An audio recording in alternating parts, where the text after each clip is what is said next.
After 70, a single fall can quietly change everything: independence, confidence, even the way you see your own home.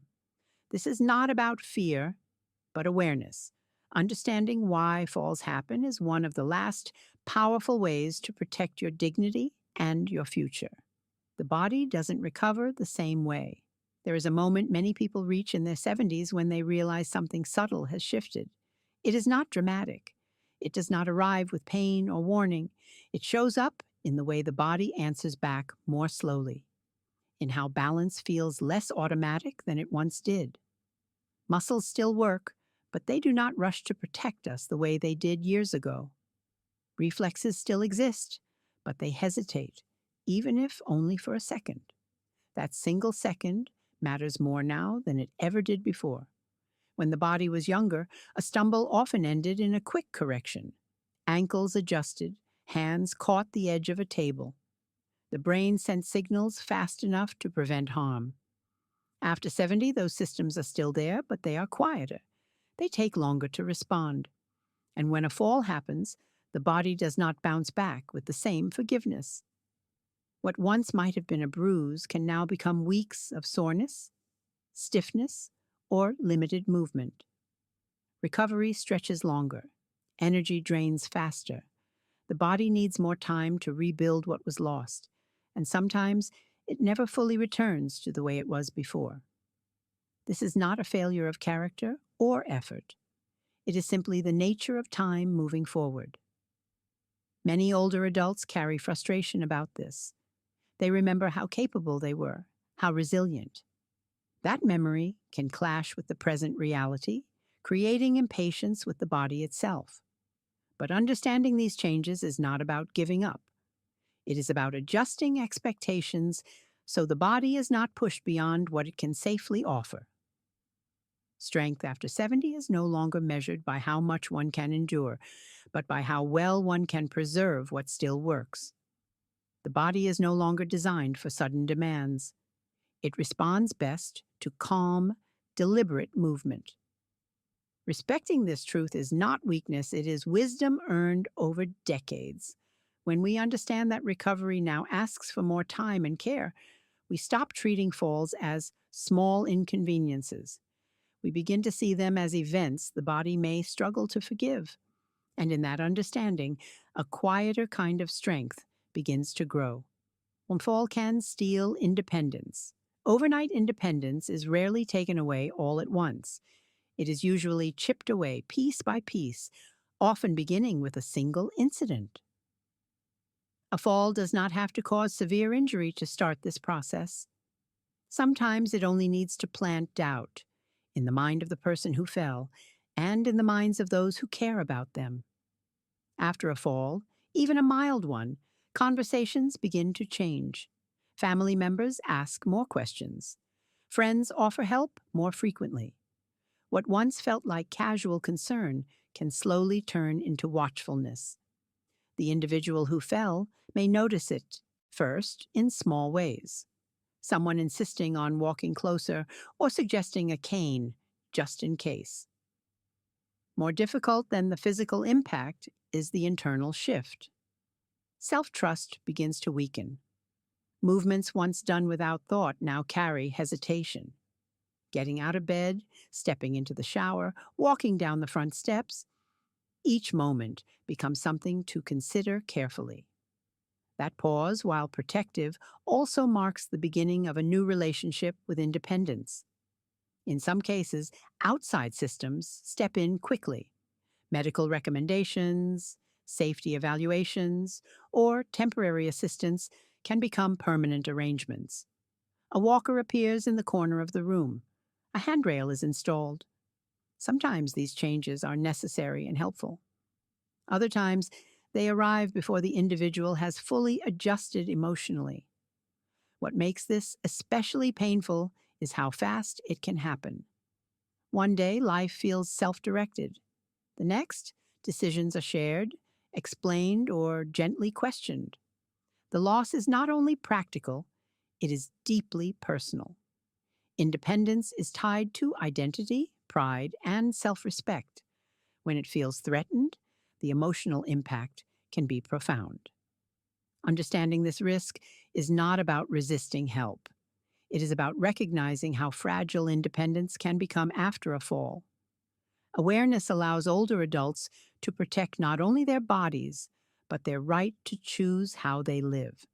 Once independence is narrowed, reopening those doors is far more difficult than keeping them open in the first place. Fear after a fall is often worse than the injury. The body heals in visible ways.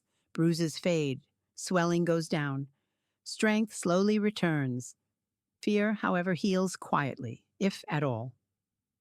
After a fall, many older adults carry a private fear that does not announce itself. It lives in hesitation, in the choice to stay seated, in the decision to cancel plans.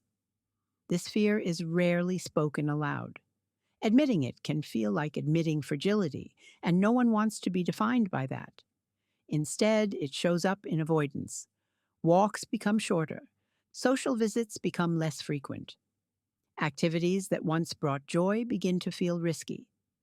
Over time, caution can quietly shrink a life. The world becomes smaller, not because the body demands it, but because the mind seeks safety above all else. While caution can protect, too much of it can isolate. Loneliness creeps in, often unnoticed at first. What makes fear after a fall so powerful is that it feels logical. The memory of losing balance, the shock of hitting the ground, the moment of helplessness, all of it stays vivid. The mind remembers even when the body has recovered. And so, the fear feels justified. But fear that goes unexamined can begin to lead decisions. It can override joy, connection, and curiosity. It can turn reasonable awareness into constant vigilance. Life becomes something to guard against rather than engage with. Recognizing this emotional aftermath is essential. Fear is not a personal failure. It is a natural response to vulnerability. But when left unattended, it can quietly do more damage than the fall itself. Awareness allows space for fear without letting it take control. And in that space, confidence can begin to return, slowly and gently. Homes become more dangerous with time, not less. There is a comforting belief that home is always safe because it is familiar. Every corner is known. Every step has been taken 1,000 times before. But familiarity can be misleading. As bodies change, environments that once fit perfectly can become subtly misaligned. The way a person moves through their home at 40 is not the same as at 70. Steps feel higher, lighting feels dimmer, floors feel less predictable. What once required no thought now demands attention, yet the home itself has not changed, which makes the risk harder to notice. Many falls happen in the most ordinary moments: reaching for something on a shelf, stepping out of the shower, walking through a hallway at night. These are not dramatic situations. They are routine, and that is what makes them dangerous. Aging changes how balance is maintained and how quickly the body adapts to changes in surface or direction. Homes, however, are built for the bodies we once had, not the ones we have now. Rugs that once added warmth can now shift underfoot. Stairs that once felt easy now demand focus. The danger is not the home itself, but the assumption that it will always meet us where we are. Awareness means noticing how movement has changed and how the environment responds to it. It is not about fear or drastic change. It is about seeing the home clearly, as it is experienced now. When the home is understood as a living space that must evolve alongside its occupant, it becomes safer without losing its comfort. Familiarity can remain, but it must be paired with attention. That balance protects both body and peace of mind. Falls often begin with overconfidence, not weakness. Many people assume falls happen because of frailty. In truth, they often happen because of confidence built over a lifetime. Habit is powerful. It allows life to flow smoothly, without constant thought. But habit can also ignore change. Overconfidence after 70 does not look like recklessness. It looks like moving too quickly through a familiar task. It looks like multitasking while standing or rushing to answer the phone. It looks like trusting the body to respond the way it always has. Pride plays a quiet role here. Decades of independence teach people to rely on themselves. Slowing down can feel unnecessary, even insulting. There is a belief that caution belongs to someone older, someone weaker. That belief can be dangerous. Falls often occur not during challenging moments, but during easy ones. The body is caught off guard because the mind is elsewhere. Attention drifts. The moment demands more than the body can deliver, and there is no time to recover. Wisdom after 70 is not about proving capability. It is about matching attention to movement.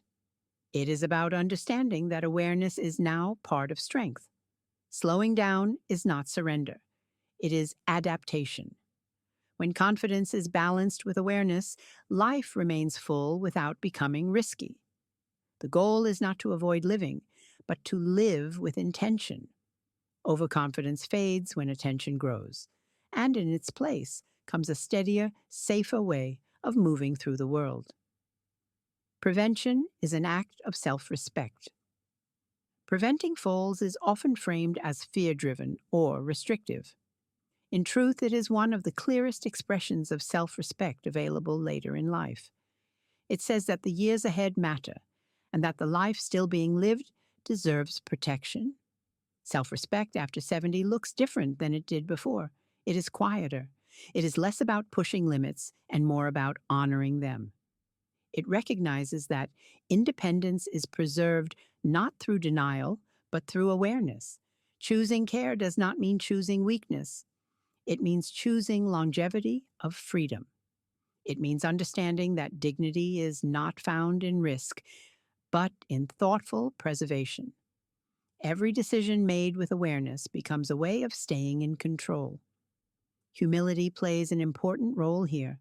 Accepting that the body has changed allows the mind to adapt. There is strength in acknowledging vulnerability because it opens the door to wiser choices. Prevention is not about living cautiously. It is about living deliberately. It is about staying present in one's own body, noticing signals, and responding with care. This approach does not shrink life. It supports it. After 70, what matters most is not avoiding all risk, but protecting what allows life to remain rich: movement, connection, choice. Awareness becomes a companion rather than a warning, and in that companionship, dignity remains intact, steady, and unshaken.